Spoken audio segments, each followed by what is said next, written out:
PMC ప్రేక్షకులకి నమస్కారం అండి. బ్రహ్మర్షి పితామహ పత్రి గారికి నా హృదయపూర్వక వందనాలు. నా పేరు భార్గవి. ఈరోజు నేను నాగప్రభ మేడం గారు ఈ వేదిక మీదకి రావడానికి కారణం, ఈ నెలలో 12, 18, 21 రోజున 12/21 అసెన్షన్ పోర్టల్ యాక్టివేషన్ ధ్యానాలు జరుగుతున్నాయి. ఈ ధ్యానాల విశిష్టత, అవి ఎందుకు జరుగుతున్నాయి, ఆ ధ్యానాల వలన ఏం మార్పులు రాబోతున్నాయి మన భూమి మీద, వీటన్నిటిని చర్చించుకుందాము. న్యూ ఏజ్ గురించి పత్రి సార్ మనకి ఆల్రెడీ చెప్పడం జరిగింది. ఏజ్ గురించి సన్నీ సాటిన్ గారు తన బుక్లో, మహావతరణ బుక్లో ఏమేమి జరుగుతుంది న్యూ ఏజ్ వచ్చినప్పుడు ఆ విషయాలన్నీ చెప్పారు. సో ఇప్పుడు జరిగే ఈ ధ్యానాలు, ఈ ఎనర్జీస్ రావడం వలన సన్నీ సాటిన్ గారు చెప్పిన ఆ న్యూ ఏజ్కి ఏంటి సంబంధం, ఈ విషయాలన్నీ మనం నాగప్రభ మేడం గారితో ఇవాళ తెలుసుకుందాం. పిఎంసి ప్రేక్షకులకు నమస్కారం. మహావతరణ పుస్తకం ద్వారా డాక్టర్ సన్నీ సాటిన్ గారు మనకు ఈ డైమెన్షనల్ షిఫ్ట్ గురించి తొలిసారిగా చెప్పారు. దీని యొక్క నేపథ్యాన్ని, అలాగే ఈ డైమెన్షనల్ షిఫ్ట్ జరుగుతున్నప్పుడు ఎటువంటి మార్పులు వస్తాయి, ఎలా వ్యవస్థలన్నీ మారుతాయి అనే మార్గదర్శకత్వాన్ని కూడా మనందరికీ అందించారు. అలాగే ఈ డైమెన్షనల్ షిఫ్ట్ సమయంలో మనమందరము కూడా ఎలా దీన్ని సులువుగా దాటాలి, ఈ షిఫ్ట్ తర్వాత వచ్చే ప్రక్రియ ఎంత సులువుగా ఉంటుందా లేకపోతే గందరగోళంగా ఉంటుందా అనేవన్నీ కూడా స్పష్టంగా చెప్పారు. అలాగే నూతన ప్రపంచం స్టార్ట్ అయినప్పుడు ఎలా వ్యవస్థల్లో మార్పు కలుగుతుంది, అవన్నీ కూడా మనందరికీ సులువుగా అర్థమయ్యేలాగా వివరించారు. మనం ఈ 12/21 అసెన్షన్ పోర్టల్ యాక్టివేషన్ మెడిటేషన్కి, ఈ మహావతరణ పుస్తకంలోని విశేషాలకి గల సంబంధాన్ని మనం ఇప్పుడు తెలుసుకుందాం. భూమి మీద పరిస్థితులు రోజు రోజుకి మారిపోతున్నాయి. ఒకవైపు యుద్ధాలు, మారణ హోమాలు, ప్రకృతి వైపరీత్యాలు, ఆకస్మికంగా జరిగే ప్రమాదాలు, టెర్రరిజం, వీటన్నిటితో సతమతమవుతున్నాము.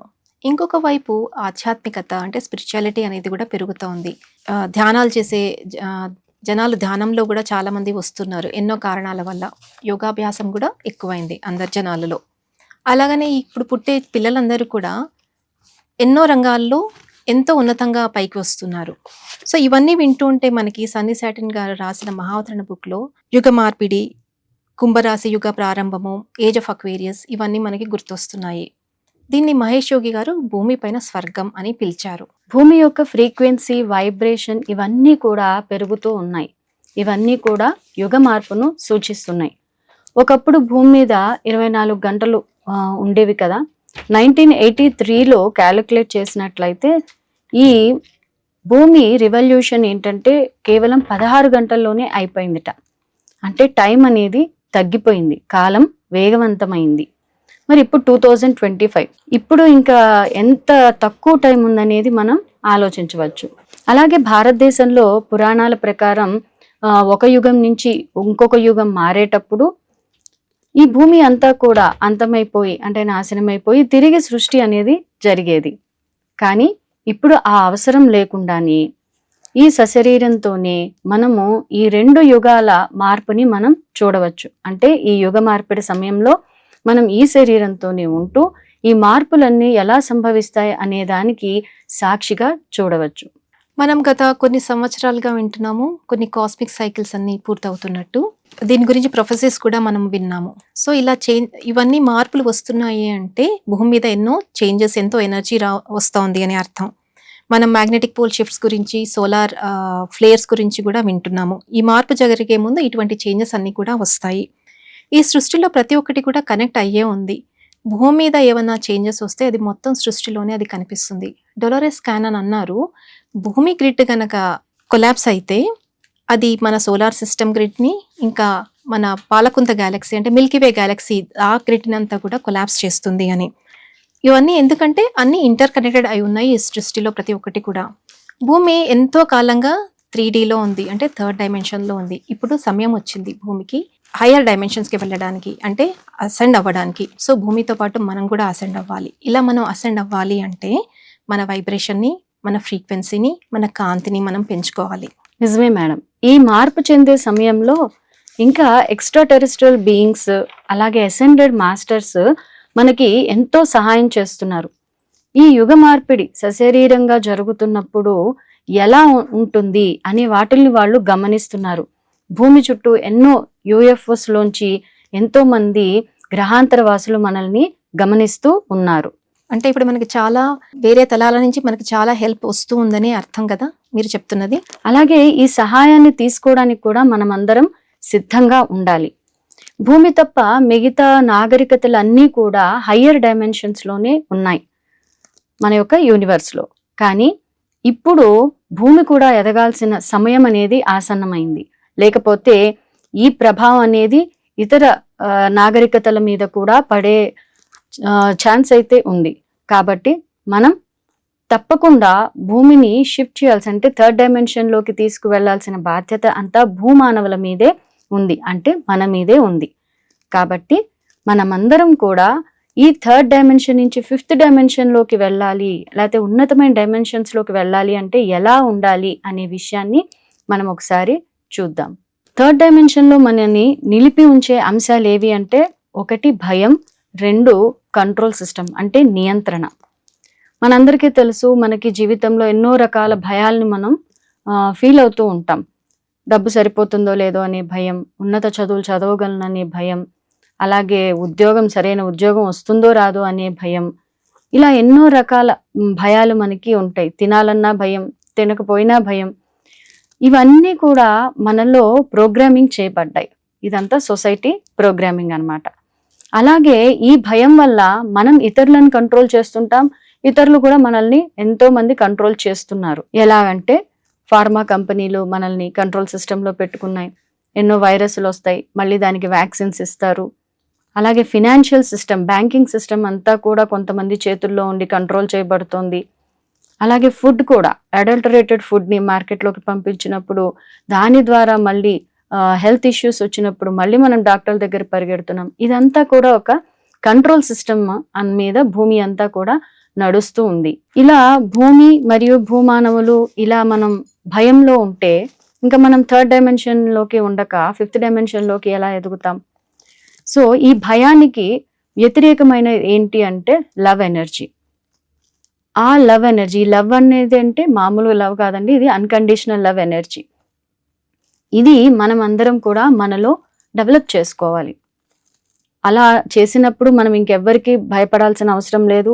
ఏ కంట్రోల్ సిస్టమ్ కూడా మన మీద పని చేయదు. ఇప్పుడు ఈ జరుగుతున్న ఈ అసెన్షన్ ప్రాసెస్లో ఈ ఆస్ట్రాలజికల్ కాన్ఫిగరేషన్స్ అంటే గ్రహ కలయికల వలన భూమి మీద ఎంతో ఎంతో ఎనర్జీ రావడం మొదలవుతుంది. ఒక గ్రహణం సమయంలో ఎలా భూమి మీదకి వస్తుందో ఎనర్జీ, అలాగా ఇప్పుడు ఈ నెలలో జరిగే ఈ గ్రహ కలయికల వలన ఇంకా ఎక్కువ ఎనర్జీ భూమి మీదకి రావడం మొదలవుతుంది. ఆ ఎనర్జీ రావడంతో ఇక్కడ ఎన్నో మార్పులు జరగబోతాయి మన నిజ జీవితాల్లో, ఇంకా మన సమాజంలో కూడా. పూర్వం ఇలాంటి గ్రహ కలయికలు జరిగినప్పుడు కొన్ని రెవల్యూషన్స్ రావడము, కొత్త సంస్కృతులు రావడము, కొత్త వైజ్ఞానిక విషయాలు బయటికి రావడం అవంతా జరిగాయి. సో మనం కాస్మిక్ సైకిల్స్ అని చెప్పుకున్నాం కదా. ఈ కాస్మిక్ సైకిల్స్ 3 టైప్ అండి. Cosmic cycle, galactic cycle, solar cycle. So ఇప్పుడు జరిగేది ఈ నెలలో 12, 18, 21న ఒక కాస్మిక్ సైకిల్ ఎండ్ అయ్యి కొత్త కాస్మిక్ సైకిల్ అనేది మొదలైపోతోంది. ఈ గ్రహ కలయికల వలన ఎంతో ఎనర్జీ వస్తుంది అని చెప్తున్నాం కదా. అది మన సమాజంలో ఎంతో మార్పులు తీసుకుని వస్తుంది. ఇప్పుడు ఈ 12, 18, 21న జరిగే ఆ ధ్యానాలు దీనికి పుష్నిస్తాయండి. అంటే ఇంకా ఈ మార్పులు తొందరగా కావడానికి, వేగవంతం కావడానికి కోసం ఆ ఎనర్జీస్ ఉపయోగపడతాయి. ఇందాక మనం చెప్పుకున్నాం కదా లవ్ ఎనర్జీస్ అని. ఈ అన్కండిషనల్ లవ్ ఎనర్జీ మీదనే ఈ యూనివర్స్ అంతా బేస్ అయ్యి నడుస్తుంది. ఈ అసెన్షన్ పోర్టల్ యాక్టివేషన్ అప్పుడు కూడా మనకు వచ్చేది ఈ అన్కండిషనల్ లవ్ ఎనర్జీసే.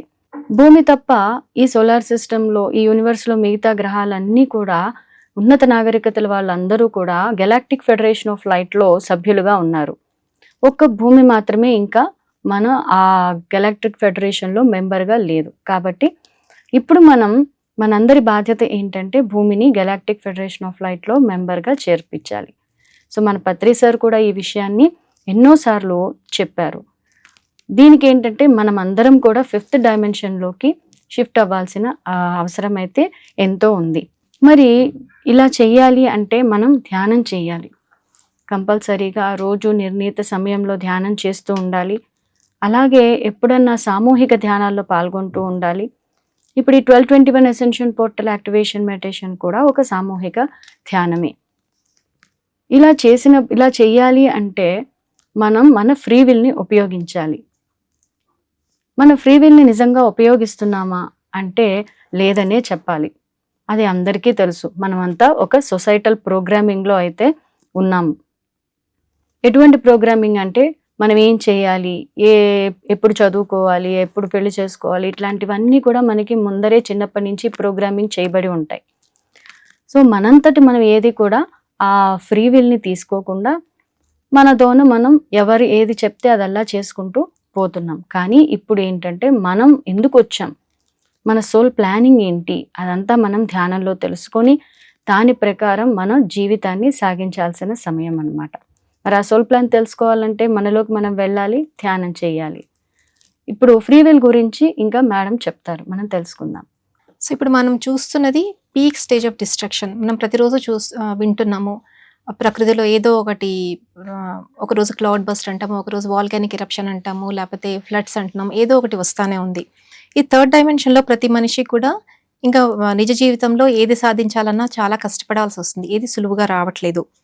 ఇలా కాదు కదా మనం జీవించడానికి వచ్చిండేది భూమి మీదకి. ఇప్పుడు వస్తున్న ఈ ప్రకృతి వైపరీత్యాలు కానీ, మానవుల సంఘర్షణ, అశాంతి, ఇవంతా దేన్ని సూచిస్తున్నాయి అంటే మార్పుని. సో ఈ నెలలో జరిగే ఈ ధ్యానాలు మనల్ని పాజిటివ్ టైం లైన్లోకి తీసుకెళ్ళడానికి సహాయపడతాయి. మనం ఈ మార్పుకి సిద్ధం అవ్వాలా, ఒకవేళ మనం సిద్ధం కాకపోతే మార్పు రాదా అంటే అలా కాదు, మార్పు వస్తుంది, కానీ అప్పుడు అది స్మూత్గా ఉండదు. ఇప్పుడు మేడం నాగప్రభ గారు చెప్పారు కదా ఫ్రీ విల్ గురించి. అంటే ఇప్పుడు మనకి ఫ్రీ విల్ ఉందా లేదా అని అనుకుంటే మనకి ఫ్రీ విల్ ఉంది, కానీ ఆ ఫ్రీ విల్ని ఇన్ఫ్లుయెన్స్ చేయబడతా ఉంది. అంటే మనకు కావాల్సింది ఏది మనం చేయలేకపోతున్నాం, అది ఎవరో ఒకరు దాన్ని, ఈ ఇన్ఫ్లుయెన్స్ అనేది కుటుంబం నుంచి కానీ, ప్రభుత్వం నుంచి కానీ, సమాజం వ్యవస్థ నుంచి కానీ, మీడియా నుంచి ఏదో పరంగా మనని ఇన్ఫ్లుయెన్స్ చేయడం జరుగుతోంది ఈ ఫ్రీ విల్ మీద. ముఖ్యంగా చెప్పాలంటే ఇప్పుడు ఆడవాళ్ళకి తెలుసు, బాగా అర్థమవుతుంది ఫ్రీ విల్ని ఇన్ఫ్లుయెన్స్ చేస్తున్నారు అంటే. ఆడవాళ్ళకి ఫస్ట్ ఇంట్లో నుంచి మొదలవుతుంది ఆ ఇన్ఫ్లుయెన్స్ అనేది. వాళ్ళు బయట ఎంప్లాయీస్ అయినా ఏ రంగంలో ఉన్నా కూడా ఫ్రీ విల్ అనేది ఎక్కువగా ఉండదు. మీరేమంటారు నాగప్రభ గారు? అవును మేడం, ఇది మటుకు నిజమే. అంటే ఏంటంటే ఫ్రీ విల్ ఉన్నట్టు కనిపిస్తుంది, బట్ ఏంటంటే అది కూడా మనకు కొన్ని ప్రోగ్రామ్స్ చెప్పి ప్రోగ్రామింగ్ చెయ్యబడి దాన్ని సెలెక్ట్ చేసుకోమంటారు, దాంట్లో మనకి ఫ్రీ విల్ ఉంటుంది. అంటే అది కంట్రోల్డ్ ఫ్రీ విల్ అయిపోయింది కదా ఆ విషయంలో. సో ఇప్పుడు ఈ ఫ్రీ విల్ ఇలా సరిగ్గా లేని దాని నుంచి, కంట్రోల్డ్గా ఉన్న దాని నుంచి ఏమవుతుందంటే మనకి క్లారిటీ లేదు, మనం ఏ నిర్ణయాలు స్వతంత్రంగా తీసుకోవడానికి లేదు, అవి ఎప్పుడు ఇంకొకరి మీద ఆధారపడే ఉంటుంది ఈ ఫ్రీ విల్ అనేది. సో ఇప్పుడు ఈ నెలలో జరిగే ఈ ధ్యానాల వల్ల వచ్చే ఎనర్జీస్ వల్ల, ఆ చేంజెస్ వల్ల ఇలా ఫ్రీ విల్ని కంట్రోల్ చేసే శక్తులన్నీ పోతాయి. మనకి ఏది కావాలో మనం అది చేసుకోవడానికి సులువుగా ఉంటుంది. సో ఈ మార్పులు అనేది ఇప్పుడే వస్తాయా అంటే అది కూడా మన మీద డిపెండ్ అయి ఉంది. మన ఇప్పుడు వచ్చే ఎనర్జీస్కి బాగా ట్యూన్ అయ్యి మన ఫ్రీక్వెన్సీని, మన వైబ్రేషన్ని మనం పెంచుకున్నామంటే ఈ మార్పులు అతి త్వరగా వస్తాయి. మీరు చెప్పినప్పుడు ఫ్రీ విల్ గురించి నాకు ఒకటి అనిపించింది. నిజంగా భూమి మీద చాలా మందికి మనం ఏం చెయ్యాలనుకుంటున్నామో, ఎందుకు వచ్చామో, ఏది చేస్తున్నామో అనే క్లారిటీ అయితే లేదు. ఆ క్లారిటీ లేకపోవడం వల్ల జీవితంలో ముందుకు వెళ్తుంటారు, వెనక్కి వస్తుంటారు, పక్కకు వెళ్తుంటారు, అలా ఎంతో కన్ఫ్యూజ్ అనేది అవుతూ ఉంటారు. అంటే ఇప్పుడు అసలు మనకి చాలా మటుకు మనం ఎందుకు వచ్చాము అనే సంగతే మనకు తెలియదు. మన సోల్ డిజైన్ అని, అసలు చాలా మందికి సోల్ డిజైన్ అనేది ఒకటి ఉంటుంది అని కూడా వాళ్ళకి అసలు తెలియదు. ఎందుకంటే వాళ్ళు చాలా లాజికల్ మైండ్తో ఆలోచిస్తూ ఉంటారు, మనసుతో ఆలోచిస్తూ ఉంటారు. కానీ హృదయంతో ఆలోచించినప్పుడు మనకి ఒక క్లారిటీ అనేది ఉంటుంది. అంటే అన్కండిషనల్ లవ్ ఎనర్జీ ఏంటంటే హృదయం నుంచి వ్యాపిస్తూ ఉంటుంది. సో మనకి ఏం కావాలి, ఏంటి అనేది నిర్ణయించుకోవాలంటే మనం మన అంతరంగంలోకి తప్పకుండా వెళ్ళాల్సిన అవసరం అయితే ఉంది. సో అక్కడి నుంచే మనకి ఒక ప్రేమపూరితంగా ఎలా వ్యవహరించాలి, మన పట్ల మనకి ప్రేమ, అలాగే అందరి పట్ల ప్రేమ. సో ఇది మనల్ని ఏకత్వంలోకి తీసుకెళ్తుంది, అంటే వన్నెస్ స్టేట్ అన్నమాట. ఇప్పుడు ధ్యానం చేస్తే మనకు కలిగేది అదే, మన ఇతరులందరూ కూడా మనలో భాగము అనే విషయాన్ని మనం గ్రహిస్తాము. అప్పుడు మనం ఎవరిని చూసి భయపడాల్సిన అవసరం లేదు, అలాగే ఎవరు మనల్ని నియంత్రించరు, మనం ఎవరిని కూడా నియంత్రించాల్సిన అవసరము ఉండదన్నమాట. అటువంటి ఎనర్జీస్ భూమి మీదకి ఈ ఆగస్ట్లో ఈ పోర్టల్ ఓపెనింగ్ ద్వారా వస్తున్నాయి. మీరు ఇప్పుడు అన్నారు కదా మన పట్ల మనకి ప్రేమ అని. ముఖ్యంగా ఇది ఇప్పుడు ఈ సమాజంలో లేదండి.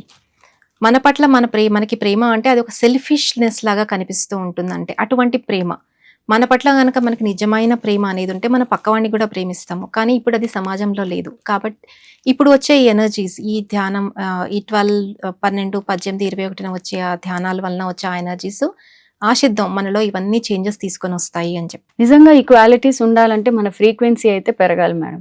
అది ధ్యానం ద్వారా మాత్రమే సాధ్యం. హై ఫ్రీక్వెన్సీతో ఉన్నప్పుడు ఏంటంటే మనకి ఉన్నతమైన గుణాలు వస్తాయి. లో ఫ్రీక్వెన్సీలో ఉన్నప్పుడు మనకి ద్వంద్వత్వము, అజ్ఞానము ఇవే ఉంటాయి. సో మరి అలా హై ఫ్రీక్వెన్సీలోకి వెళ్ళడానికి మనమందరము సిద్ధంగా ఉండాలి. భూమి మీద 2 రకాల అంశాలు ఉన్నాయి. ఒకటి ఏంటంటే అది వెలుగు అంటే కాంతి, 2 చీకటి. ఈ విశ్వమంతా కూడా ఒకే ఉనికి అంటే ఒకే ఎగ్జిస్టెన్స్ అన్నమాట. ఈ విశ్వమంతా కూడా శక్తిమయమే. ఈ యూనివర్సెస్ అయినా, గెలాక్సీస్, ప్లానెట్స్, సోలార్ సిస్టమ్స్ ఇవన్నీ కూడా శక్తిమయమే. ఈ విశ్వంలో కొన్ని ప్రదేశాలు, కొంతమంది జీవులు హై ఫ్రీక్వెన్సీతో ఉంటారు, కొంతమంది లో ఫ్రీక్వెన్సీతో ఉంటారు.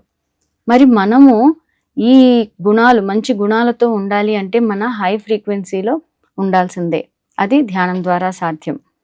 అలాగే భూమి మీద 2 అంశాలు ఉంటాయి. ఒకటి కాంతి, 2 చీకటి. కాంతి అంటే ఏం లేదండి, హై ఫ్రీక్వెన్సీ, షరతులు లేని ప్రేమ, ఏకత్వము, ఇదంతా కూడా కాంతి అన్నమాట.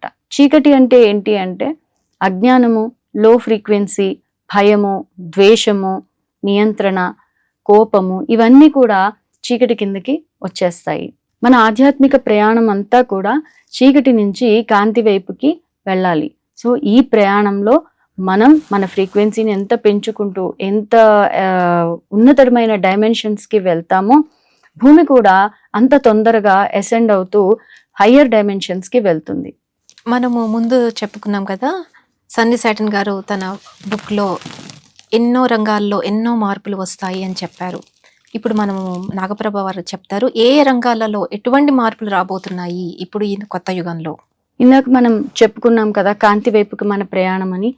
అలా కాంతి వైపు, కాంతిని మనం ఎక్కువగా యాంకర్ చేస్తూ ఉంటే మనకి మన బాడీ ఏంటంటే కార్బన్ బేస్డ్ బాడీ నుంచి క్రిస్టలైన్ బాడీకి మారుతుందన్నమాట. అంటే మన శరీరాలన్నీ కాంతి శరీరాలుగా మారుతాయి. మనందరికీ తెలుసు బాబాజీ, రామ్తా, షిరిడి సాయిబాబా వీళ్ళందరూ కూడా అసెండెడ్ మాస్టర్స్. వాళ్ళు ఈ విధంగానే వాళ్ళ శరీరాన్ని కాంతి శరీరంగా మార్చుకున్నారు. అంటే పత్రి సార్ చెప్తారు కదా, మాంసపిండాన్ని మంత్రపిండం చేశారు.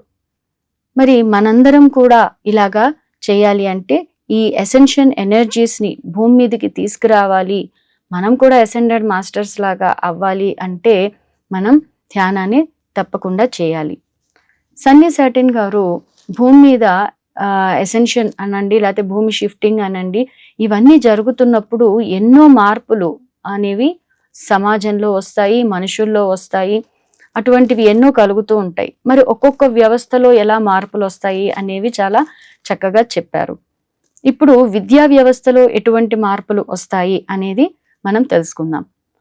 ఇప్పుడున్న విద్యా వ్యవస్థలో ఏంటంటే పిల్లలందరూ చాలా టెన్షన్తో చదువుతూ, చాలా బర్డెన్గా చదువుతున్నారు, చదువుని కూడా చాలా భారంగా ఫీల్ అవుతున్నారు. కానీ నూతన యుగంలో అలా ఉండదండి. వాళ్ళకి క్లాస్ రూమ్స్ ఉండదు, పర్టికులర్ సిలబస్ కూడా ఎక్కడా కూడా ఉండదు.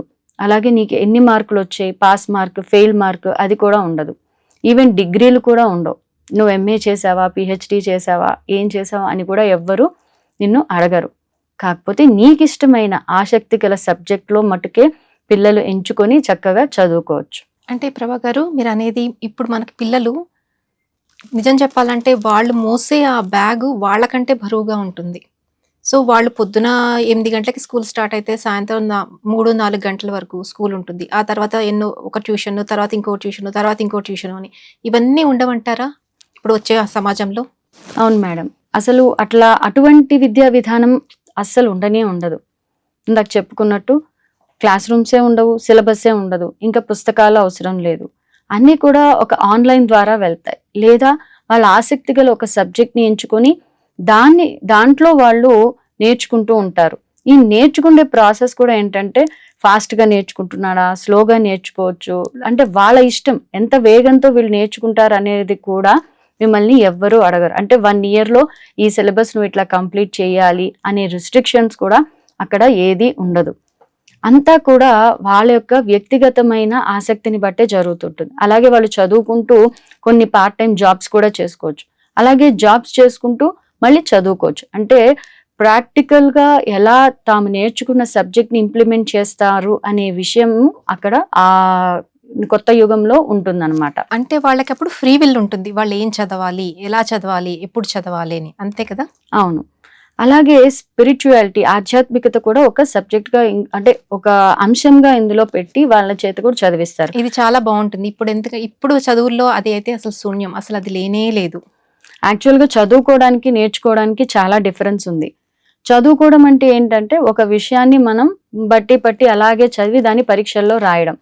కానీ నేర్చుకోవడం ఏంటంటే ఆ సబ్జెక్ట్ ని మనం ఎసిమిలేట్ చేసుకోవడం. ఆ సబ్జెక్ట్ గా మనం అయిపోతాం.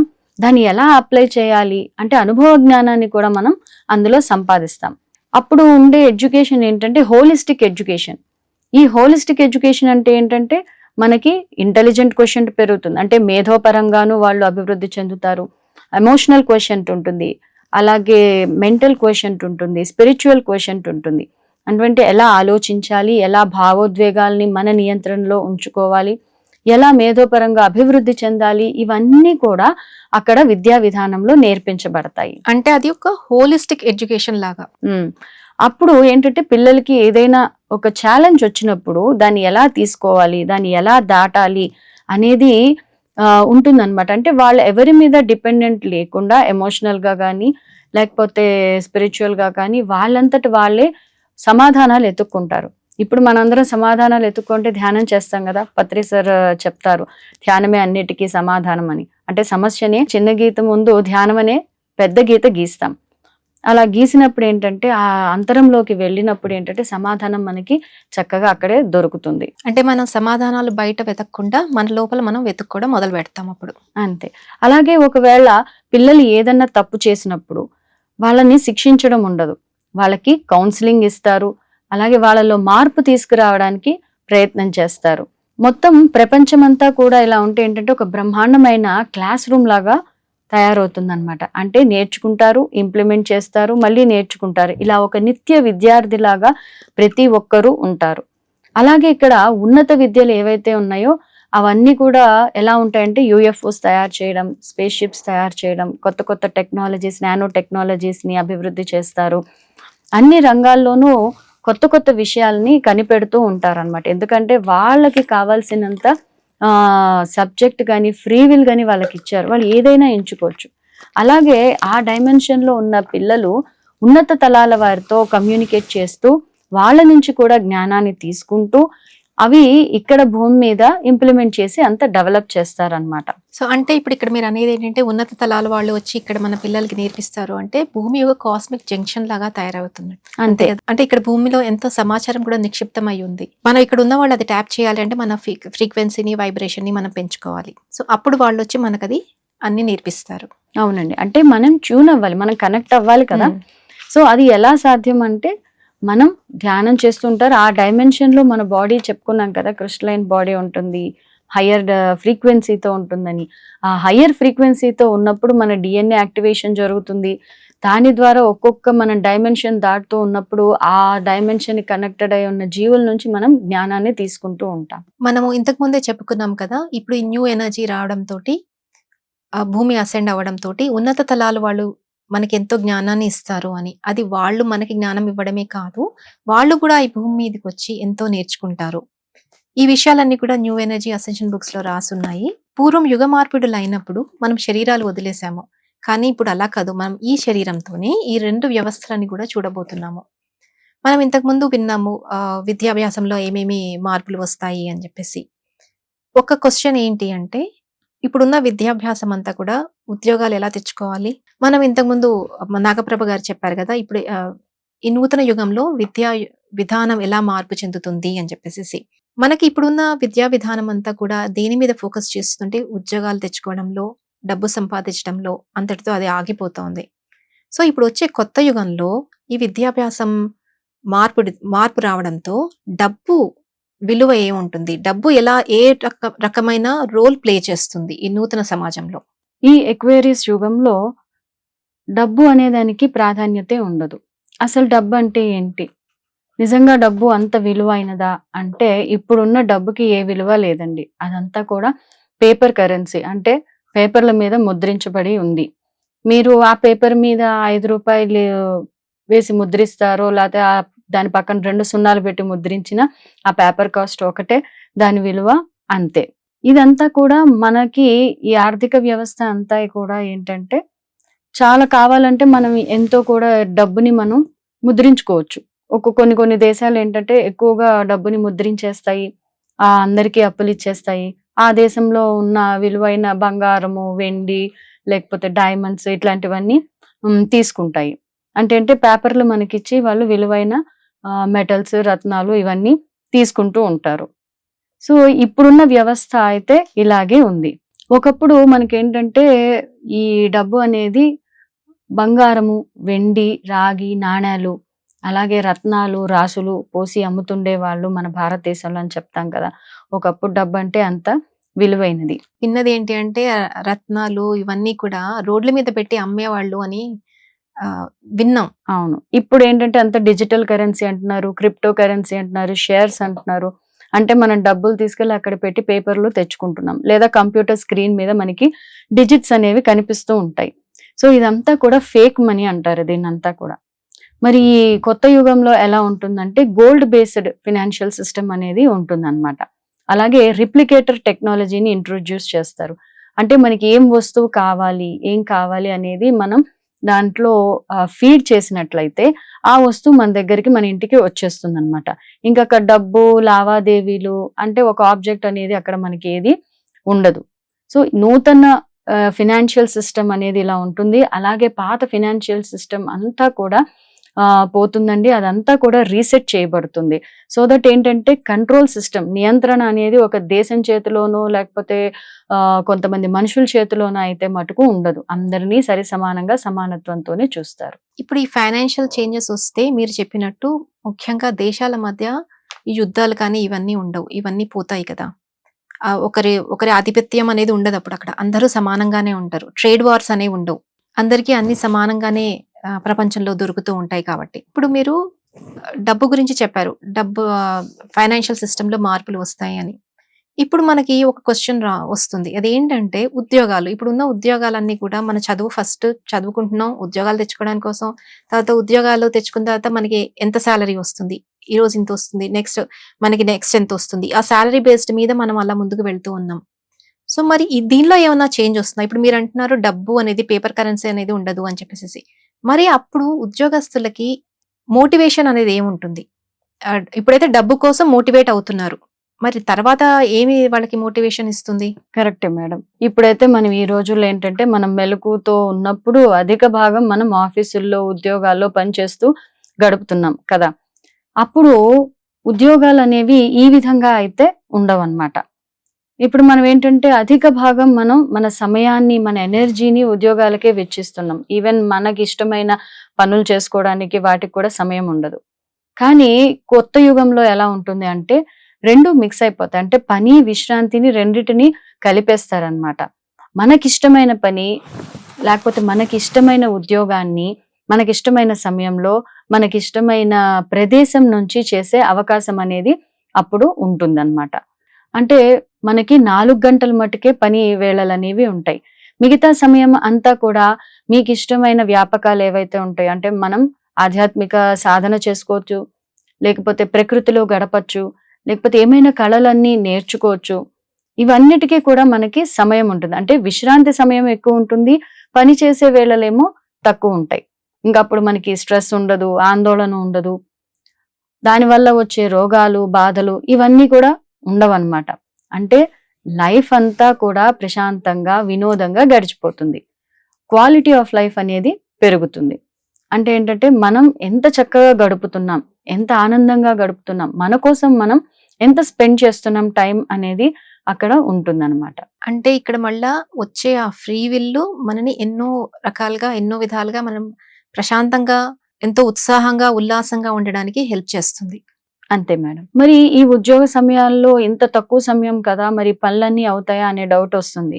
అప్పుడు అంతా కూడా టెక్నాలజీ పెరిగి మనిషి చేసే పని కూడా అన్ని మెషిన్స్ లేదా కంప్యూటర్స్ ఎక్కువ చేస్తూ ఉంటాయి. కాబట్టి మనిషి చేసే పని వేళలు అనేవి ఆ టైంలో తగ్గిపోతూ ఉంటాయి. సన్నీ సాటన్ గారు తమ బుక్ లో మన పిల్లల గురించి కూడా మెన్షన్ చేశారు. ఇండిగో చిల్డ్రన్ అని, క్రిస్టల్ చిల్డ్రన్ అని. మరి ఆ విషయాలు ఏమైనా చెప్తారా మీరు? ఈ నవ్య యుగంలో ఈ పిల్లల్ని 2 రకాలుగా విభజించారు. IndiGo children, crystal children. ఈ పిల్లలందరూ మనలాగే అంటే తల్లిదండ్రుల్లాగానో లేకపోతే తాతల్లాగానో వీళ్ళలాగానే ఉంటే మళ్ళీ అదే జనరేషన్ అదే ఆలోచన విధానం ఉంటుంది. కానీ ఇప్పుడు భూమి ఎదగాలి కదా, ఈ డైమెన్షన్ షిఫ్ట్ జరగాలి కదా. అందుకని ఈ పిల్లల్ని కూడా ఏంటంటే ఉన్నత ఫ్రీక్వెన్సీతో ఉండే పిల్లల్ని ఉన్నత తలాల నుంచి జన్మ తీసుకునేలా ప్లాన్ అనేది చేశారు. సో వీళ్ళని 2 రకాలుగా విభజించారని తెలుసుకున్నాం, IndiGo and crystal children. IndiGo children పిల్లల్లో ఆల్రెడీ డిఎన్ఏ అనేది మనకన్నా ఎక్కువ యాక్టివేట్ అయి ఉంటుంది. ఎవరైనా ఆరా రీడింగ్ తెలిసిన వాళ్ళు ఆ పిల్లల్ని కనుక చూస్తేట ఆ పిల్లల ఆరాలో ఇండిగో కలర్ కనిపిస్తుందట. అందుకని వాళ్ళని ఇండిగో చిల్డ్రన్ అని అన్నారు. వీళ్ళకి ఇమ్యూనిటీ పవర్ ఎక్కువ ఉంటుంది. వీళ్ళంటే ఏంటంటే తిరుగుబాటుదారులట. అంటే ఏంటంటే వాళ్ళు ఓల్డ్ సిస్టమ్ లో ఉండరు. ఈ రూల్స్ అండ్ రెగ్యులేషన్స్ మనం ఏమన్నా పెట్టినా కూడా వాళ్ళు దాన్ని ఫాలో అవ్వరు. వాళ్ళకున్న జీవితపు ప్రధాన ఉద్దేశం ఏంటంటే ఆనందంగా జీవించడం. సో వాళ్ళు పని చేసినా, ఉద్యోగాలు చేసినా, చదువుకున్నా, ఏది చేసినా కూడా ఆనందంగా చేస్తారు. ఆనందం కోసమే, ఆనందం ఇచ్చే పనులను మట్టుకే చేస్తారు. వాళ్ళకి హెల్త్ ఇష్యూస్ కూడా ఎక్కువ ఉండవు. అలాగే వాళ్ళకి ఉన్నత తలాల వారితో కమ్యూనికేషన్ ఉంటుందిట. అంటే అక్కడి నుంచి వాళ్ళు ఇన్ఫర్మేషన్ ని, జ్ఞానాన్ని తీసుకొని వాళ్ళు స్ప్రెడ్ చేస్తూ ఉంటారు. వీళ్ళు ఏంటంటే పాత పద్ధతుల్ని లేకపోతే పాత వ్యవస్థల్ని ఏంటంటే వీళ్ళు నాశనం చేస్తారు అంటాం. అంటే ఏంటంటే వాళ్ళు దాన్ని ఫాలో అవ్వరు, వాళ్ళు దాన్ని కూలదోస్తారని చెప్పొచ్చు మనం. ఇంకా క్రిస్టల్ చిల్డ్రన్. ఈ క్రిస్టల్ చిల్డ్రన్ ఎలా ఉంటారు అంటే వీళ్ళు 1998 నుంచి 2000 తర్వాత పుట్టిన పిల్లలట. వీళ్ళందరూ కూడా వాళ్ళ ఆరాలో చూసినప్పుడు వాళ్ళందరికీ రెయిన్బో కలర్స్ అంటే క్రిస్టల్ కలర్స్ అన్ని కనిపించేవిట. అందుకని వీళ్ళని క్రిస్టల్ చిల్డ్రన్ అని అన్నారు. వీళ్ళు ఏంటంటే ఉన్నతమైన ఫ్రీక్వెన్సీతో ఆల్రెడీ ఉంటారు. వీళ్ళ డిఎన్ఏ కూడా యాక్టివేషన్ లో ఉంటుంది. అలాగే వీళ్ళు అన్కండిషనల్ లవ్ తో ఉంటారు. అంటే పుట్టడమే వాళ్ళు అలా ప్రేమ తత్వంతో పుడతారు.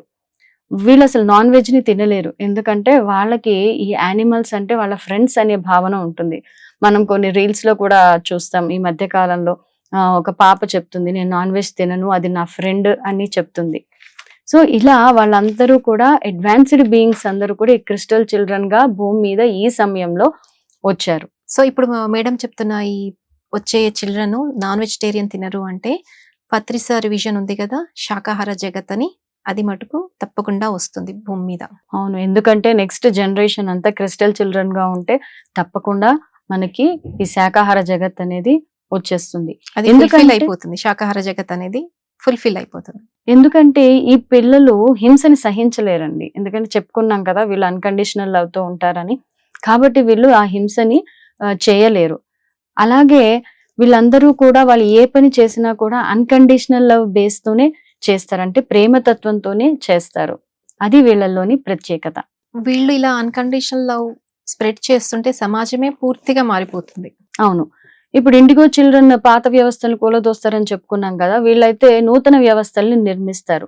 అంటే వీళ్ళే కో క్రియేటర్స్ మనం అందరం అని చెప్పుకుంటారు కదా, పత్రిస చెప్తారు మనందరికీ. సో అంటే వీళ్ళు నూతన వ్యవస్థల్ని నిర్మిస్తారు. ఇప్పుడు ఇన్ని చేంజెస్ గురించి మనం చెప్పుకున్నాం కదా, ఇన్ని మంచి మొత్తం సమాజం ఎలా మారిపోతుందని, దీనికంతా నాంది పలుకుతోంది 1221 అసెన్షన్ పోర్టల్ యాక్టివేషన్. ఇది ఒక పాయింట్ ఆఫ్ గ్రేస్ అనేది ఓపెన్ చేస్తోంది మల్టీవర్స్ సబ్ క్వాంటమ్ ఫీల్డ్ లో కూడా. ఈ విశేషాలన్నీ కూడా గ్యాలక్టిక్ కోడెక్స్ లో ఆల్రెడీ చెప్పబడ్డాయి. ఇప్పుడు ఈ గ్యాలక్టిక్ కోడెక్స్ అంటే ఏంటి అంటే ఇది ఒక సెట్ ఆఫ్ యూనివర్సల్ ప్రిన్సిపల్స్. ఇప్పుడు ఒక దేశానికి రాజ్యాంగం అనేది ఎలా ఉంటుందో అలాగా ఈ గ్యాలక్టిక్ కోడెక్స్ అనేది గ్యాలక్సీకి ఉంటుంది. దీని మూలం ఏంటి అంటే ప్రేమ, ఫ్రీ విల్, ఇంకా కాస్మిక్ రెస్పాన్సిబిలిటీ. ఈ రూల్స్ అన్ని అడ్వాన్స్డ్ సివిలైజేషన్స్ అనేవాళ్ళు పాటించాల్సి ఉంటుంది ఆ గ్యాలక్టిక్ ఫెడరేషన్ లో ఉండాలి అంటే. భూమి ఇంకా ఆ సభ్యురాలు కాలేదండి గ్యాలక్టిక్ ఫెడరేషన్ లో, ఎందుకంటే మనం ఇంకా 3D లోనే ఉన్నాం కాబట్టి.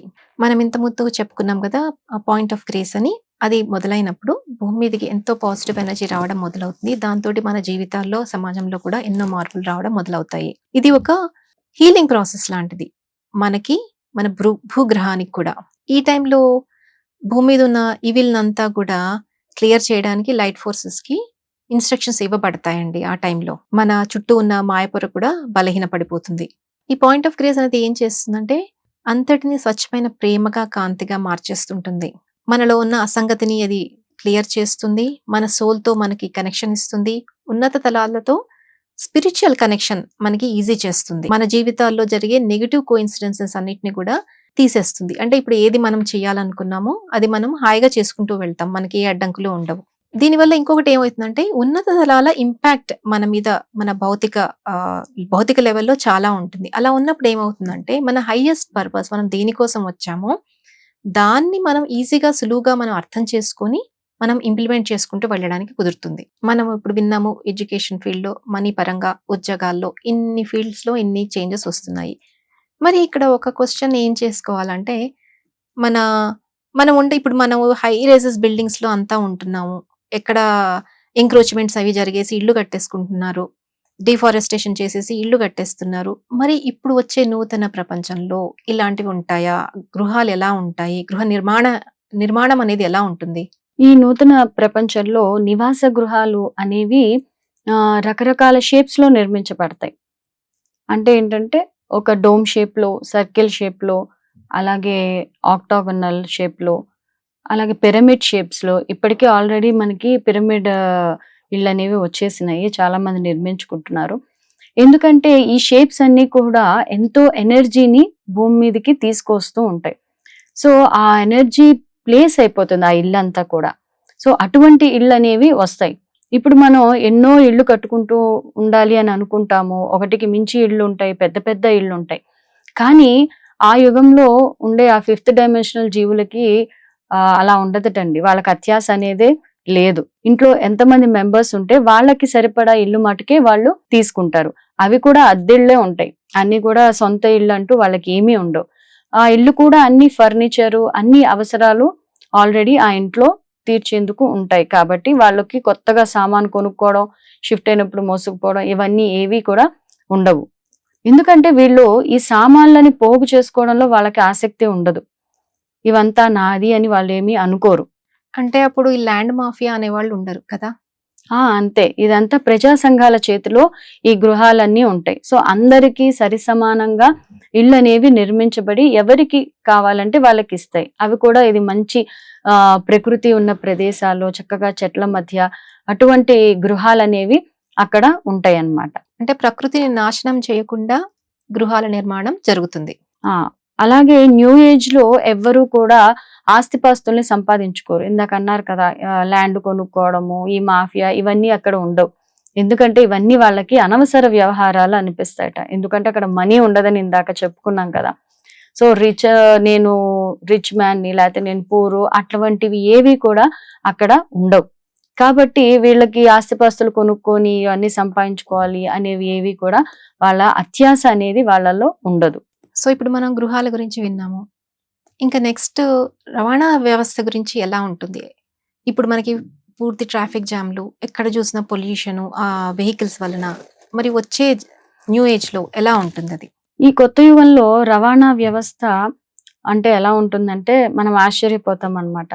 కార్లు ఉండవు, బైక్లు ఉండవు, పొల్యూషన్ ఉండదు, ట్రాఫిక్ జామ్‌లు ఉండదు, ఇన్సూరెన్స్ ఉండదు, పార్కింగ్ ప్రాబ్లమ్స్ ఉండదు, సుదీర్ఘ ప్రయాణాలు అంటే బస్‌లో, ఫ్లైట్‌లో ఎక్కువసేపు రోజుల తరబడి జర్నీ చేయాల్సిన పని ఉండదు. అలా ఈ రైల్వే స్టేషన్స్ అనేవి ఉంటాయట. ఆ రైళ్ళన్నీ కూడా ఆ స్టేషన్స్ అన్ని ఇంటికి దగ్గరలోనే ఉంటాయి. సో ఎక్కువ దూరం, ఎక్కువసేపు మనం ప్రయాణించాల్సిన అవసరం లేకుండానే అంత ఫాస్ట్ గా ఈ ట్రైన్స్ అన్ని ఉంటాయి అన్నమాట.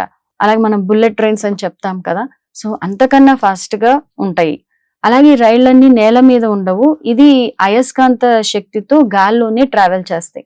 అలాగే ఒక్కోసారి అండర్ గ్రౌండ్ ట్రైన్స్ అనేవి కూడా అక్కడ వాళ్ళు నిర్మిస్తారనమాట.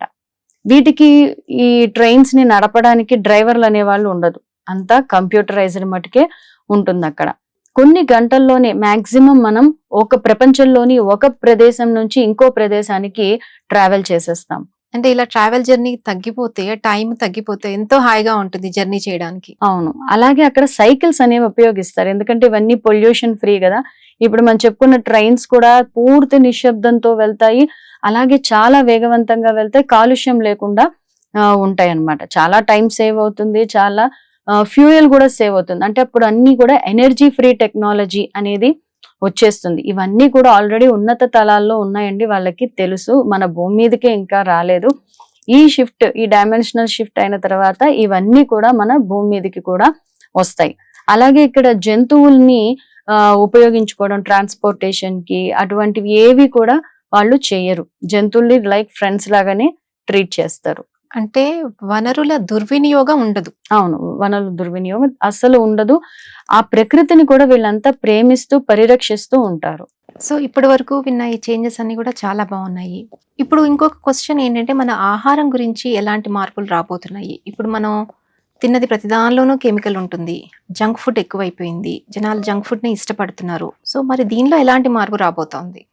ఈ కొత్త యుగంలో ఆహారం అనేది కూడా ఈ పండించడం రసాయనాలు లేకుండా, అలాగే ఆర్టిఫిషియల్ కలర్స్, ఆర్టిఫిషియల్ ఫ్లేవర్స్, అలాగే భూమిలో కూడా మనం సహజంగా అక్కడ ఉన్న ఈ రసాయనాల రెసిడ్యూస్ ఏదైతే ఉంటాయో అవన్నీ తీసేసి అప్పుడు పంటలు పండిస్తారట. అప్పుడు ఆ పంటలన్నీ కూడా అంటే మన పంటల ద్వారా పండే ఆహారం అంతా కూడా జీవశక్తితోనూ ప్రాణశక్తితోనూ నిండి ఉంటుంది.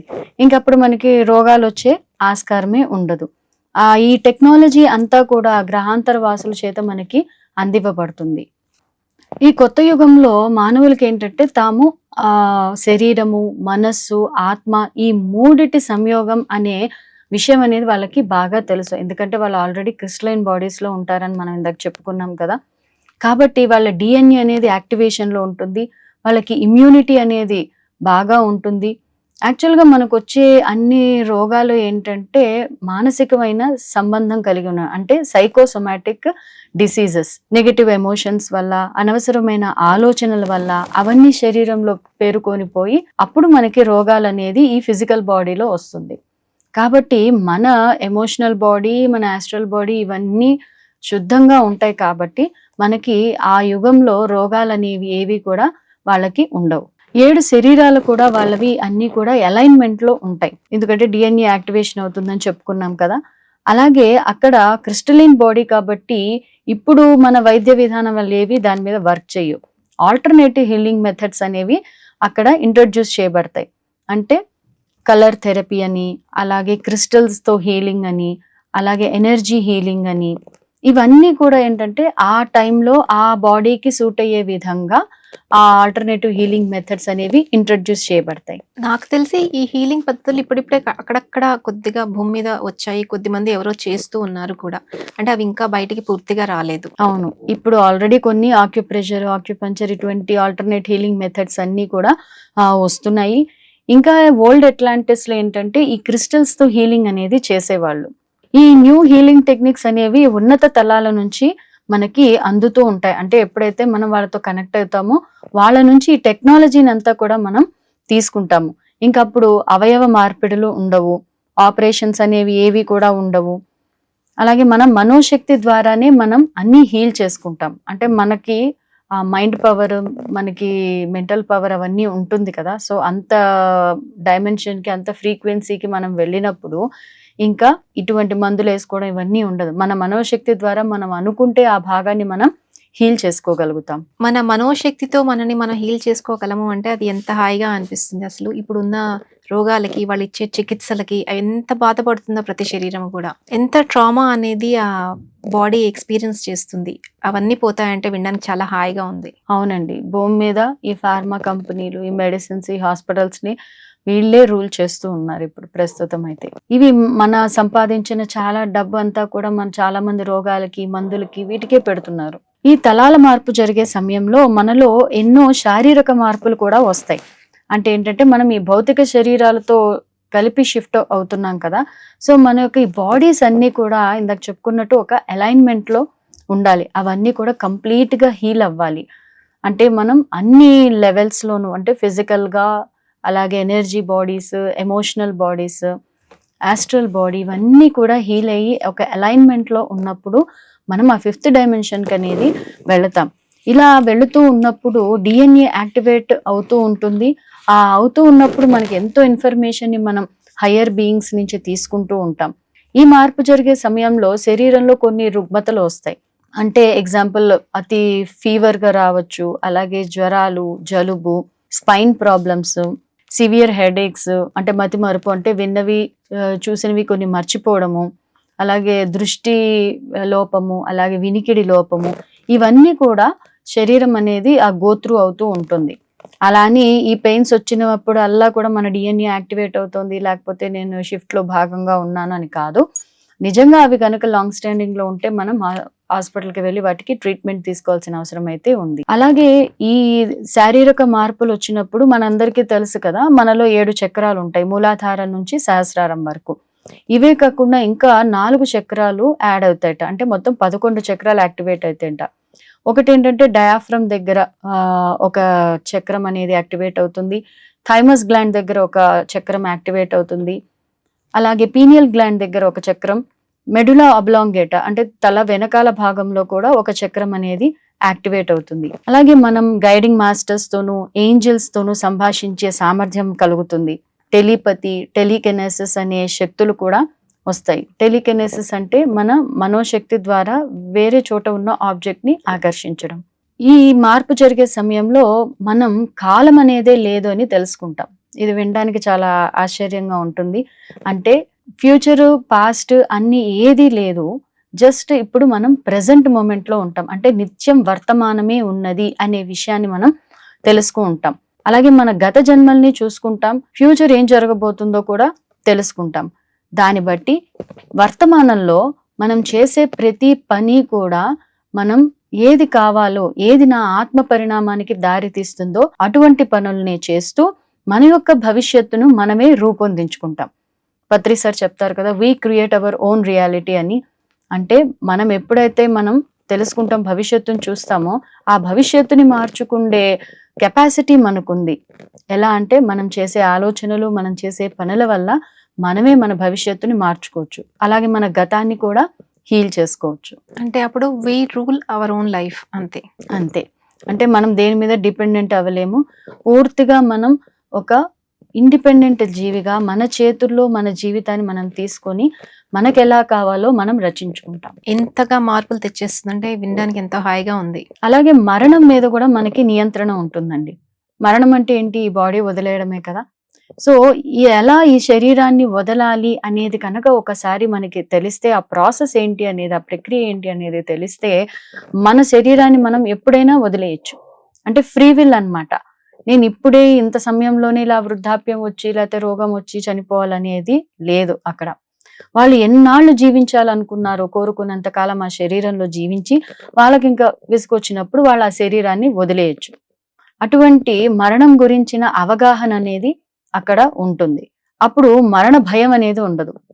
అక్కడ కూడా ఆ భయాన్ని తీసేస్తాం. దేనికి భయం అనేది ఉండదు. సో మరణ భయం అనేది కూడా ఉండదు. అంతటి జ్ఞానము, డిఎన్ఏ యాక్టివేషన్ అనేది జరుగుతుంది. సో ఇప్పుడు మరి మనకి ఎన్నో మతాలు ఉన్నాయి భూమి మీద. మరి ఈ చేంజెస్ వచ్చిన తర్వాత ఆ మతాలు ఉన్నవి ఉంటాయా? అవన్నీ పోయి ఉత్త ఆధ్యాత్మికత అనేది మటుకే ఉంటుందా భూమి మీద? నూతన యుగంలో ఏంటంటే మతం అనేదే లేదండి. మతం అంటే ఏంటంటే మనకి భగవంతుడికి మధ్యవర్తిలాగా ఉండేదే మతం అన్నమాట. అక్కడ అందరూ కూడా నూతన యుగంలో ఆధ్యాత్మిక పరులే ఉంటారు. వాళ్ళందరూ కూడా ధ్యానం చేస్తూ, వాళ్ళతో వాళ్ళు కనెక్ట్ అవుతూ, వాళ్ళు భగవంతుణ్ణి అంతరంగంలోనే చూసుకుంటూ ఉంటారు. అంటే బాహ్యంగా ఇప్పుడు మనం గుళ్ళకి వెళ్ళి పూజలు చేసి అలా ఒక మధ్యవర్తి ఎవరో ఒకరు ఉండడం అదంతా ఏమీ ఉండదు. మతం అనే ప్రాసెసే అక్కడ లేదు. అంతా ఆధ్యాత్మికత, ఎవరిలో ఉన్న భగవంతుణ్ణి వాళ్ళే తెలుసుకోవడానికి కావలసిన సాధనలు చేసుకుంటారు. అలాగే వీళ్ళందరూ కూడా కలిసి ఇటువంటి సాధనలు చేసుకోవడానికి వాళ్ళకు ఒక ప్రదేశాలు అనేవి ఉంటాయి అన్నమాట. పత్రి సార్ చెప్తారు కదా, మనమంతా ఆధ్యాత్మిక జీవులం అనేది చెప్తారు. అంటే we are spiritual beings came to the earth to have human experiences. అంటే ఈ మానవుల యొక్క అనుభవ జ్ఞానాన్ని, మానవులుగా ఉంటే ఎటువంటి అనుభవం కలుగుతుంది అనే దాన్ని తెలుసుకోవడానికి వచ్చిన ఆధ్యాత్మిక జీవులం మనమందరం. కానీ ఇక్కడ ఉన్న మాయపొరలో, మేట్రిక్స్ లో మనం ఇరుక్కుపోయి మన నిజతత్వాన్ని మనం మర్చిపోయాం. కాబట్టి మన అంతరంగంలోకి మనం వెళ్ళి చూసుకున్నప్పుడు ఆ భగవత్ తత్వాన్ని, ఆ మూలతత్వాన్ని మనం తెలుసుకోవచ్చు.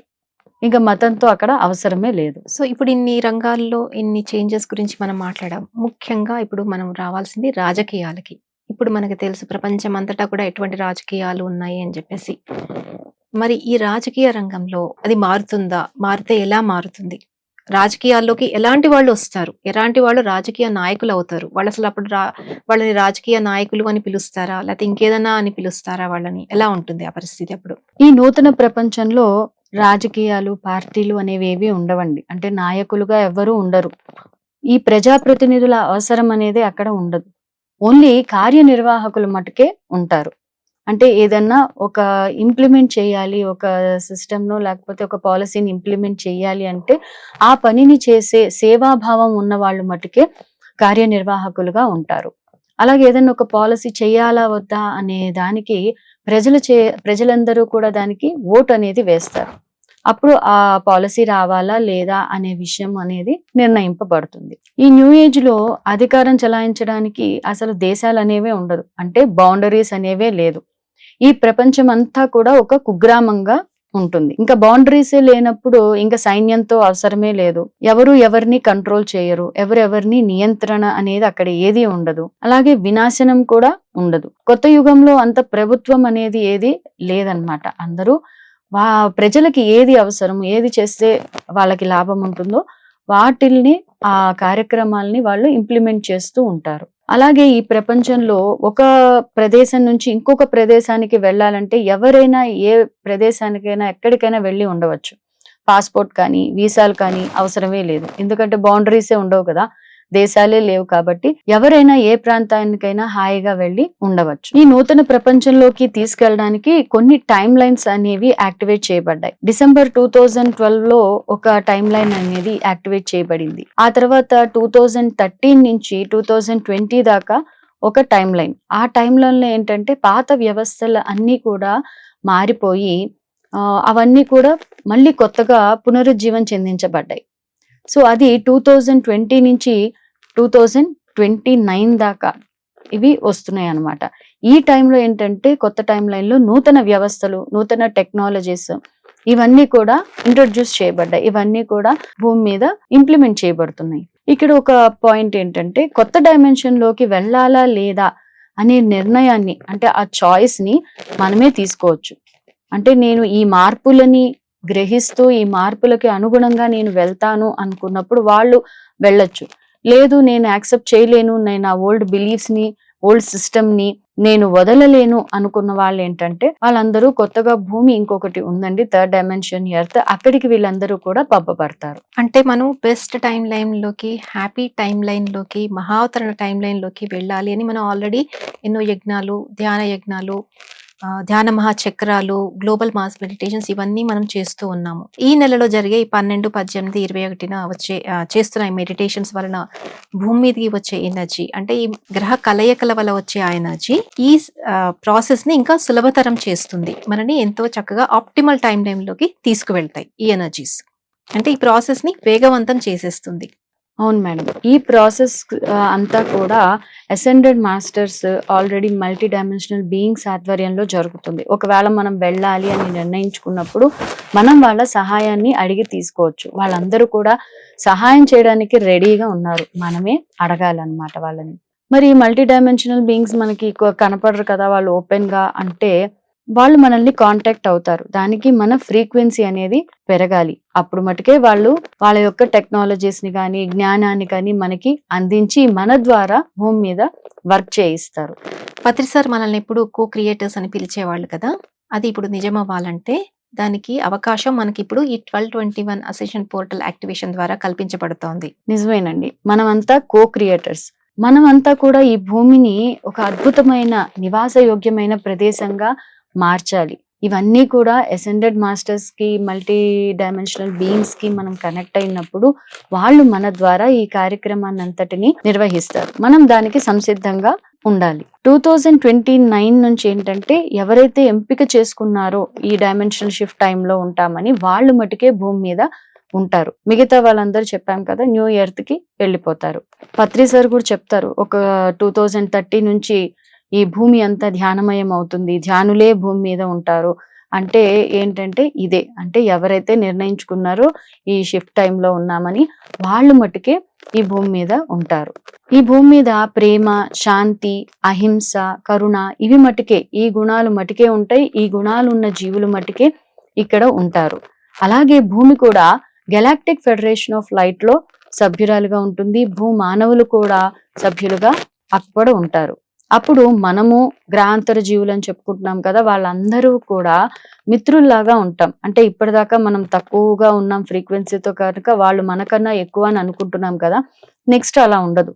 మనం అందరం కూడా ఈక్వల్ గా సరి సమానంగా ఒక మిత్రుల్లాగానే వ్యవహరిస్తూ ఉంటాం. సో ఇప్పుడు ఈ చేంజెస్ అన్ని తీసుకురావడానికి కోసం మనకి ఒక రేర్ ఆపర్చునిటీ అనేది ఇవ్వబడుతోందండి ఈ 1221 అసెన్షన్ పోర్టల్ యాక్టివేషన్ ద్వారా. దీనికి మనం చేయాల్సింది ఒకటే, ధ్యాన టైంలో కూర్చొని ఒక విజన్ హోల్డ్ చేయడం. ఆ విజన్ ఏంటి అంటే పోర్టల్ బెస్ట్ పాసిబుల్ వేలో ఓపెన్ అవ్వడాన్ని మేనిఫెస్ట్ చేసే విజన్. ఇప్పుడు ఇక్కడ పోర్టల్ అంటే ఏంటి అంటే పోర్టల్ ఒక శక్తి ద్వారం, అది మనకి భౌతికంగా కనపడదు. సో ఇప్పుడు భూమి మీద ఇన్ని మార్పులు తీసుకురావడానికి కోసం మనకు ఒక రేర్ ఆపర్చునిటీ ఇవ్వబడుతోంది ఈ నెలలో. అది 1221 అసెన్షన్ పోర్టల్ యాక్టివేషన్ ధ్యానాల ద్వారా. దీనికి మనం చేయాల్సింది ఒకటేనండి, ఒక విజన్ హోల్డ్ చేయడం ఆ ధ్యానాల టైంలో. ఆ విజన్ ఏంటి అంటే పోర్టల్ బెస్ట్ పాసిబుల్ వేలో ఓపెన్ అవ్వడాన్ని మేనిఫెస్ట్ చేసే విజన్. ఇక్కడ పోర్టల్ అంటే ఏంటి అంటే పోర్టల్ ఒక శక్తి ద్వారం, అది మనకి కంటికి కనిపించదు. మీరు గనక డాక్టర్ స్ట్రేంజ్ మూవీ చూసి ఉంటే అందులో పోర్టల్ అనేది వాళ్ళు చూపిస్తారు, అలాంటిది. ఇప్పుడు ఈ పోర్టల్ ఓపెన్ అయినప్పుడు వచ్చే ఎనర్జీస్ ఎలా ఉంటాయి అంటే అవి వర్ణించడానికి కాదు, ఇది మొదటిసారి ఇలాంటి ఎనర్జీస్ వస్తున్నాయి. ఇప్పుడు ఒక క్వశ్చన్ రావచ్చు, ఇవి ఇన్ని విషయాలు విన్నాం, ఇంతంతా మారిపోతుంది ప్రపంచం అంతా అని, మరి ఇప్పుడు అంతా పాజిటివ్ గానే ఉంటుందా, నెగిటివిటీ అనేది ఉంటుందా అసలు అంటే అలా కాదు. నెగిటివిటీ అనేది ఎక్కడ ఉంటుందంటే అది మన పర్సనల్ ఈవిల్ రూపంలో ఉంటుంది. పర్సనల్ ఈవిల్ అంటే ఏంటి అంటే అది మన గుణాలు, మన భావోద్వేగాలు ఏది అయితే కాంతికి అనుసంధానంగా ఉండదో అది పర్సనల్ ఈవిల్. దాన్ని ఎలా తొలగించుకోవాలి అంటే షాడో వర్క్ చేసి. ఇప్పుడు షాడో అంటే ఏంటి అంటే అది మన గుణాలు, మన గాయాలు, కోరికలు కూడా కావచ్చు. మనలో ఉన్న కొన్ని విషయాలు ఉంటాయి, మనం బయటికి ఏవి చెప్పుకోవడానికి కాదు. మనలో ఉన్న అశాంతి, మన అహంకారము, ఇట్లా ఏవైతే జెలసీలు ఇవన్నీ కూడా షాడో అంటాం. దీనన్నింటిని కూడా మనం గుర్తించి వాటిని మనం క్లియర్ చేసుకోవాలి. ఇక్కడ ఒక విషయం గుర్తుపెట్టుకోవాల్సింది ఏంటంటే ఎవరిది వాళ్ళే గుర్తించి దాన్ని క్లియర్ చేసుకోవాలి, ఇంకొకరిది వేలెత్తి చూపించకూడదు. ఫస్ట్ లో విన్నాం కదా ఫ్రీ విల్ అని చెప్పి. ఫ్రీ విల్ అనేది మన ఈ పర్సనల్ ఈవిల్ ని తొలగించడానికి కూడా హెల్ప్ చేస్తుంది. అది ఎలాగంటే మన ఫ్రీ విల్ ఉన్నప్పుడు ఇంకా మన నిర్ణయాలు మనమే తీసుకుంటాం, సరి అయిన నిర్ణయాలు తీసుకుంటాం. సో ఆ సరి అయిన నిర్ణయాల వలన మనం ఈ పర్సనల్ ఈవిల్ అనే దాన్ని కూడా మనం తొలగించుకోవచ్చు. సో ఇప్పుడు ఈ పోర్టల్ ఓపెన్ అవుతోంది, దాని ముఖ్య ఉద్దేశం ఏంటి అంటే ఈ ప్లానెట్ ని లిబరేట్ చేయడము, అసెన్షన్ ప్రాసెస్ ని ట్రిగ్గర్ చేసి ఇక్కడ ఉన్న అసంగతిని రూప పరివర్తన కావించడం పోర్టల్ యొక్క ముఖ్య ఉద్దేశం. ఇందాక మీరు పర్సనల్ ఈవిల్ అన్నారు కదా, ఈ పర్సనల్ ఈవిల్ అన్నప్పుడు ఇక్కడ తలాల మార్పు సమయంలో ఎలా మనం సంసిద్ధంగా ఉండాలి అనే విషయాన్ని సన్నీ సాటన్ గారు చెప్పారనమాట. అంటే ఈ సంసిద్ధంగా ఉండాలి అంటే మనం ఎక్కువసేపు ఏమన్నా కర్మకాండాలు చేయాలా, లేకపోతే ఎక్కువసేపు ఏమైనా సాధనలు చేయాలా, ఏం చేయాలి అని అంటే ఆయన ఒక్కటే చెప్తారంటే ఏమీ చేయొద్దు, మీ ఆలోచన ధోరణిని మార్చుకోండి. అంటే ఇప్పుడు చెప్పారు కదా, మనం ఏ ఆలోచనలు మనల్ని చీకట్లోకి, అజ్ఞానంలోకి నెట్టేస్తున్నాయి, ఎక్కడ నేను ట్రాప్ లో పడిపోతున్నాను, ఏవి నా ఆత్మ పరిణామానికి వ్యతిరేకంగా పనిచేస్తున్నాయి, అటువంటి విషయాలు అన్నింటినీ కూడా మనం గుర్తించి తొలగించుకోవాలి. ఎప్పుడైతే మన ఆలోచన ధోరణి మారుతుందో మన శరీరం ఆరోగ్యంగా ఉంటుంది, మన భవిష్యత్తు బాగుంటుంది, మన ఫ్రీక్వెన్సీ పెరుగుతుంది. వీటన్నింటికి కూడా మనం ఒక్క ఆలోచన ధోరణిని మార్చుకుంటే సరిపోతుంది. పత్రి సార్ మనకి 4 విధాలైన ఆలోచనల గురించి చెప్పారు. Miraculous thought, positive thought, negative thought, disastrous thought. మరి మనం ఎటువంటి ఆలోచనలు చేస్తున్నాం, ఎటువంటి ఆలోచనలు మనకి సహజంగా వస్తున్నాయి అనేది ముందు మనం గుర్తించుకొని ఎరుకతో వాటిల్ని మనం మార్చుకోవాలి. మేడం, మన ఎమోషన్స్ వల్ల మనకి ఎన్నో రోగాలు వస్తాయి అని చెప్పేసి మనం వింటూ ఉంటాం. అది దాని వల్ల మనం ఇప్పుడు కొన్ని ప్రాబ్లమ్స్ కి మనం వెళ్ళి మందులు తీసుకున్న క్యూర్ అనేది ఉండట్లేదు ఈ మధ్య అసలు. సో అది మన ఎమోషన్స్ ని మనం అర్థం చేసుకొని దాన్ని మనం గనక మార్చుకుంటూ ఉంటే మన ఆరోగ్యంగా ఆటోమేటిక్ గానే మనం ఉంటాం కదా. అంతే కదండి, అంటే అక్కడ ఆలోచన మారిపోతుంది. ఇవన్నీ కూడా ఒక ఆలోచన మనలో, ఇప్పుడు భయం అనే ఆలోచన మనలో కొన్ని రకాల ఎడ్రినల్ గ్లాండ్ లో ఉండే హార్మోన్స్ ని రిలీజ్ చేస్తుంది. సో అక్కడ మళ్ళీ మన సిస్టమ్ మొత్తం మారిపోతుంది. అంటే ఫైట్ ఆర్ ఫ్లైట్ మోడ్ లోకి మనం వెళ్ళిపోతాం. ఎప్పుడైతే భయం కలిగిందో అయితే మనం పోరాడతాం, ఫైట్ చేస్తాం. లేదా అక్కడి నుంచి తప్పించుకొని పారిపోతాం భయంతో. సో మన ఆ మోడ్లోకి వెళ్ళిపోయినప్పుడు మన డైజెస్టివ్ సిస్టమ్ ఏదైతే ఉంటుందో అదంతా కూడా షట్ డౌన్ అయిపోతుంది. అంటే అరుగుదల మొత్తం ప్రభావవంతం అవుతుంది. సో ఒక్క ఆలోచన మన శరీరాన్ని, మన ఎమోషన్స్ని, మన ఎనర్జీని ఇవన్నీ కూడా ప్రభావితం చేస్తుంది. కాబట్టి మన ఆలోచన ధోరణి మార్చుకుంటే మనం ఈ ఉన్నత తలాలకి వెళ్ళడం అనే మార్గం అనేది సుగమం అవుతుంది. అలాగే ఎందరో మాస్టర్స్, ఎందరో సహాయకులు ఇప్పుడు భూమి మీద సహాయం చేయడానికి మానవులకి రెడీగా ఉన్నారు. మనం వాళ్ళని అడగాలి. ఈ భూమి ఎంతో చిన్న గ్రహం. అంటే మొత్తం విశ్వంలో ఎన్నో సోలార్ సిస్టమ్స్ ఉన్నప్పుడు ఒక మూలన ఉన్న ఈ చిన్న భూమి అనే గ్రహాన్ని వీళ్ళు ఏంటంటే ఒక ఎక్స్పెరిమెంట్ చేస్తున్నారు ఇక్కడ. ఈ డైమెన్షనల్ షిఫ్ట్ సశరీరంగా జరుగుతున్నప్పుడు ఎలా ఉంటుంది, ఇది జరుగుతుందా లేదా అని ఒక ప్రయోగం చేస్తున్నారు. ఆ ప్రయోగాన్ని వీళ్ళందరూ కూడా మాస్టర్స్ చూస్తూ ఉన్నారు. ఈ ప్రయోగానికి వచ్చిన మనము ఏమంటే ఇక్కడ మేట్రిక్స్లో, మాయపుర్లో చిక్కుబడిపోయాం. సో మనకి సహాయం వాళ్ళు హయ్యర్ ఫ్రీక్వెన్సీలో ఉన్నారు కాబట్టి వాళ్ళు మనకి సహాయం చేయాలి. మరి వాళ్ళు మనకి సహాయం చేయాలంటే మనం వాళ్ళని అడగాలి కదా. ఇక్కడ యూనివర్స్లో మన గెలాక్టిక్ కోడెక్స్ అని ఇందాక చెప్పారు, అందులో ఫ్రీ విల్ ఒక ముఖ్య భాగం. అంటే మనం అడిగితే వాళ్ళు వస్తారు. జీసస్ చెప్పినట్టు అడిగితే ఇవ్వబడుతుంది అంటారు కదా. సో మనం అడగాలి వాళ్ళని, సహాయం అడిగినప్పుడు వాళ్ళు చేస్తారు. మరి వాళ్ళు ఇన్ని రోజులు భూమి మీదకి రాలేదా, మనల్ని ఇలా వదిలేసారా అంటే ఎన్నోసార్లు భూమి మీద గ్రహాంతర జీవులు వచ్చారు. వాళ్ళ యూఎఫ్ఓస్ ఇవన్నీ కూడా వచ్చినాయి. కానీ మానవులు థర్డ్ డైమెన్షన్ లో ఉన్నాం కదా, మనకు భయాలు ఎక్కువ. అందుకని వీళ్ళంతా మన దాడి చేయడానికి వచ్చిన శత్రువులు అని తలచి వాళ్ళందరినీ రీసెర్చ్ పేరుతో వాళ్ళని చంపేసి వాళ్ళ యూఎఫ్ఓలు పట్టుకొని వాళ్ళ నాన్న హింస పెట్టాం. కాబట్టి మళ్ళీ ఇంకా వాళ్ళు భూమి మీదకి రాదలుచుకోలేదు. సో ఎప్పుడైతే మన డైమెన్షన్ పెరుగుతుందో, మన ఫ్రీక్వెన్సీ పెరుగుతుందో అప్పుడు మటుకే వాళ్ళు మనల్ని కాంటాక్ట్ చేయాలనే దాన్ని నిర్ణయించుకున్నారు. అప్పుడే మనం వాళ్ళు కాంటాక్ట్ చేసి ఈ నాలెడ్జ్ షేరింగ్ అనేది చేసుకోగలం. మనం ఆ పరిస్థితికి వెళ్ళబోతున్నాం. వాళ్ళు మనతో నాలెడ్జ్ షేర్ చేసుకునే ఉన్నత స్థాయికి మనము ఈ నెలలో జరిగే ఈ మెడిటేషన్స్ ద్వారా, ఆ ఎనర్జీస్ ద్వారా మనం ఎదగబోతున్నాం. అవునండి. ఇన్ని రోజులు మనం ఒక మ్యాట్రిక్స్ లో ఉన్నామని చెప్పాం కదా.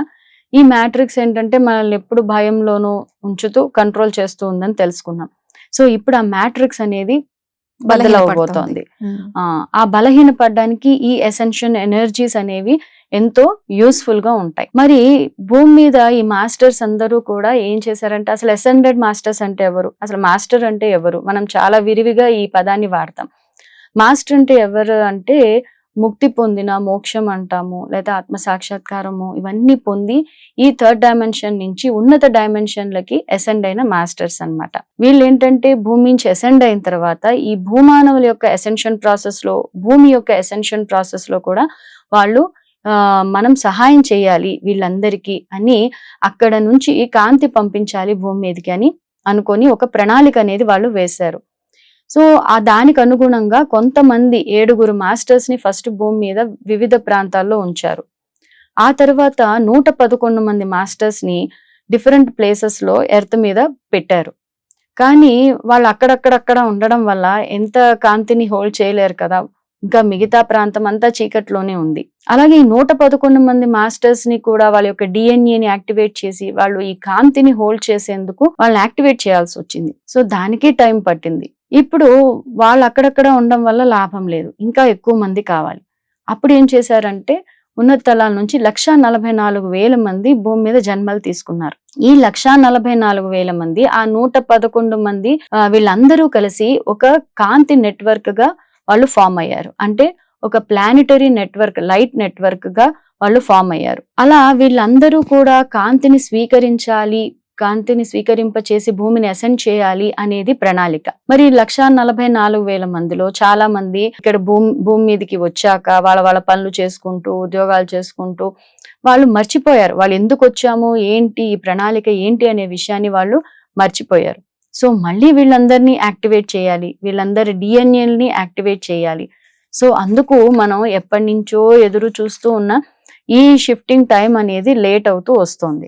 మనం విన్నాం కదా ఇప్పుడే 1,44,000 మంది ప్రపంచం అంతా కూడా స్ప్రెడ్ అయి ఉన్నారు కాంతి కార్యకర్తలు అని చెప్పి. ఈ పోర్టల్ ఓపెన్ అయిన తర్వాత వాళ్ళందరూ కూడా అవేకన్ అవుతారు. వాళ్ళందరూ అవేకన్ అవ్వడానికి అది సులభతరం అవుతుంది.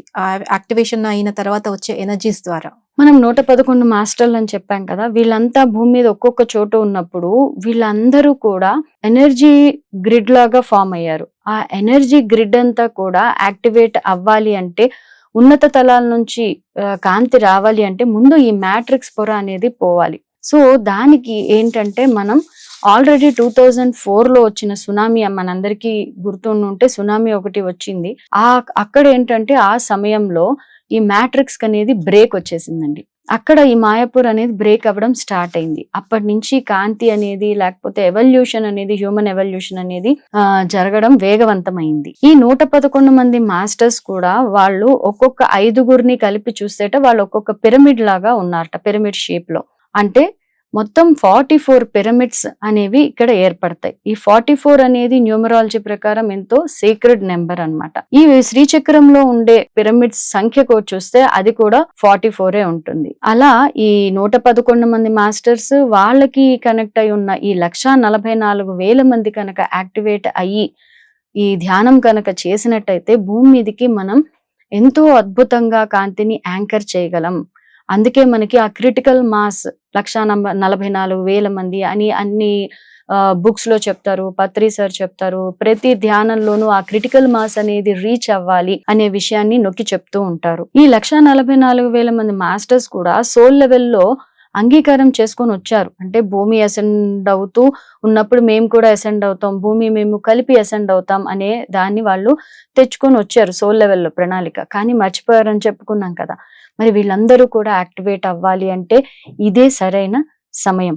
ఈ ఆగస్ట్ నెలలో ఆగస్టు 12, 18, 21 తేదీల్లో ఈ 1221 అసెన్షన్ పోర్టల్ మెడిటేషన్ అనేది మనం తప్పకుండా చేయాలి.